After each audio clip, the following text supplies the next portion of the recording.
So we've been working on Simple Calendar. We've made some huge progress, but the last thing that we really need for this is to be able to install these views into your Rails app so that you can override them and build your own calendar styles. So that's what we're going to do today, and we're going to take a look at Rails generators. So I'm actually going to Google this real quick because it's been a long time since I've actually written my own generator. And I know that there's actually a Rails guide on this. So if you take a look at Rails guides, the generators file, there's actually some really awesome stuff in here. And there's this thing called Thor, which allows you to run a lot of command line interface stuff. And it's really useful for this kind of thing because it allows you to write these commands like Rails generate simple calendar install or simple calendar views, like you would do with Rails G devise views, for example. And it will look up a generator with that name in your gem, and then it will basically do whatever you would like. So you can have it create files, you can have it edit files, you can have it do all these things. And there's a lot of stuff that Thor helps you do. So I think this is super cool, and we're going to build one for Simple Calendar to install the views. So let's dive in. It looks like we're going to build a file inside the lib directory named generators. So actually, another good thing to check out is if we go to GitHub and we look at devises generators, this is something that I do often, is kind of like look up and see what these other gems do. So notably, this has a file called lib generators devise views generator. So my guess is that this is going to allow you to run that Rails G devise views command, and this directory structure is kind of what you need to set that up appropriately. So we already have a lib directory, and inside lib we're going to need a lib generators directory, but we'll also need a simple calendar directory, I believe, so that we can get that scoped properly. So here I'm going to create two folders, so we're going to use the -p flag to do that, and then we can open up MacVim to create our generator. So let's do edit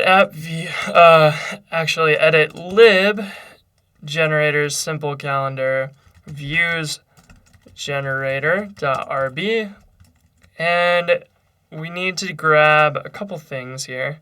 So I'm just gonna say, let's take, there's a lot of classes in here. Wow. So here we go. This views generator, and that was inside of module devise generators. So I'm going to do sort of the same thing here.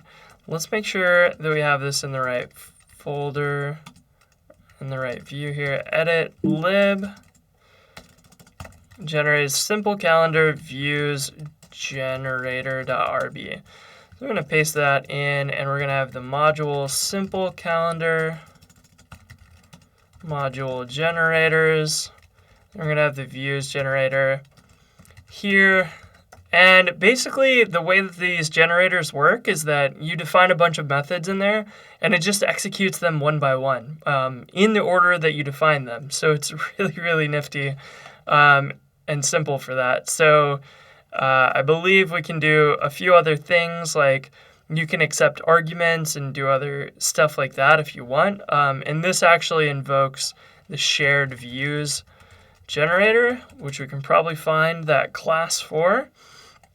And yeah, it includes another module and then a view directory, and that's probably this view templates path provides that. There's all kinds of stuff that it's doing here. So yeah, we don't really need anything near as complicated as they have. So I'm just gonna get back to our example here, and we'll look at basically copying a directory from our gem and putting it into the app. So Thor being our our library here that we have access to, it's got all these helpers of how to copy directories, and we basically want to copy stuff from our gem and put it right into our Rails app. So in theory, they've got some great helpers for that. And there you go. It looks like there's a directory command that does exactly that. So we'll see what happens. We just need to define any method here, and this will be executed. So let's say this is copy views. That's what that should do. And this should take the app, let's see, which one? Path to install directory, path to source directory. So this should be app views, I believe. I don't know if we need simple calendar. This should be where it goes inside your Rails app. This should be where it comes from, which should be app views simple calendar. So I'm not sure if we need simple calendar in both of these, but I guess we'll just try it out because worst case scenario, we can just delete those files. So let's do a rake-t and see what we've got. We should, in theory, see this new simple calendar task, and I don't actually see it. But actually, that would be because Rails G is a little different, and it doesn't show up as a regular rake task. So here we can try simple calendar views, Rails G simple calendar views, and this could not find app views simple calendar path, views generator, source root path. That's exactly what we need. Basically, it's saying it doesn't know where to start, and we need to set a source root. So let's take a look at Thor's documentation here and see if we can find source root. Nope, nothing there. Let's go for Thor and source root. And this looks as simple as defining a directory. Let's see if we can find any examples.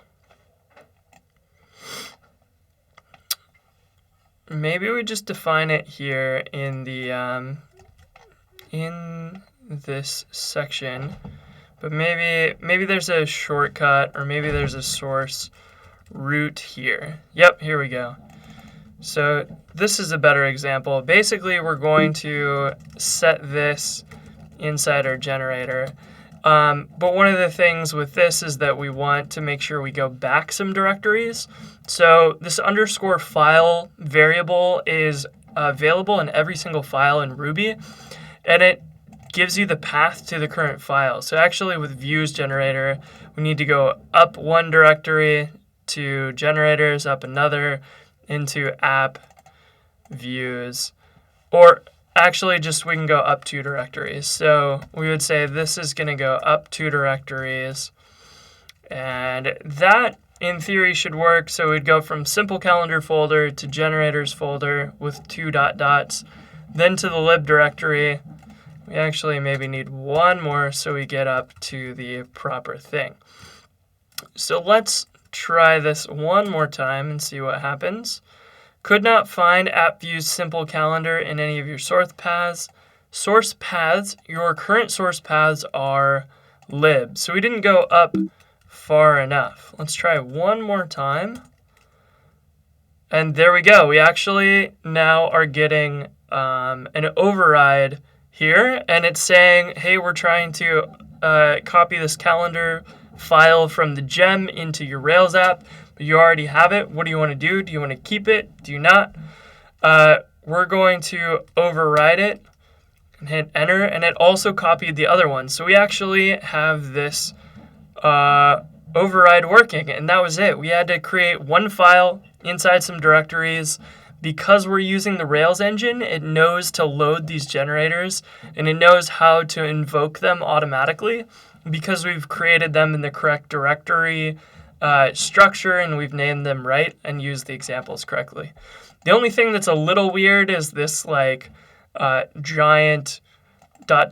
thing that's going on. We could probably do that a little bit better, but this works correctly because we want to work off of like this current file.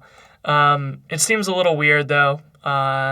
So, maybe there's a better way to do it. And if you have a better idea, submit a GitHub issue. I would love to see it. So really, that is it. We added the generator pretty simply, and we didn't even know what we were doing at the beginning of this episode, so that's cool. And I bet if we look at, so I just refreshed that page, and I bet if we look at these views that were rendered, we see simple calendars, month calendar rendered 2 times, and that means that it's using the local version inside our Rails app. And I bet if we remove app views simple calendar and we refresh this page again, that it should be rendering the views from inside the gem. And it is. You can see the full long path name that it rendered, which means that we're successfully allowing you to override those inside your Rails app, and we've got all that functionality that we were looking for, and we're pretty much done. So this is definitely worth adding to Git. So we'll add the generators, git add lib, and then make sure that we got the generator correctly. Add views generator for overriding or for customizing calendar views. So that's awesome. Let's push this up to GitHub. And we should be pretty much done with the changes that we really wanted to make to this gem. There's a few other things that we want to do, of course, that are like multi-day events, but this is actually like at a state pretty much with the simple calendar gem that we could release this if we wanted. I think it's worth walking through a bunch of things tomorrow and just making sure that it's ready to go. But yeah, I wouldn't be opposed to releasing this up on Ruby Gems tomorrow if that is deemed sort of complete enough. We made a huge refactoring to it. Maybe we should add some tests. That would be a good idea. Add some tests before we release that. But yeah, we've done, in just a few days, we've done a giant refactoring, and we have a much more manageable and customizable gem. So I'm pretty excited about that. We're making really good progress. So that's it for today, and I will talk to you tomorrow. Peace.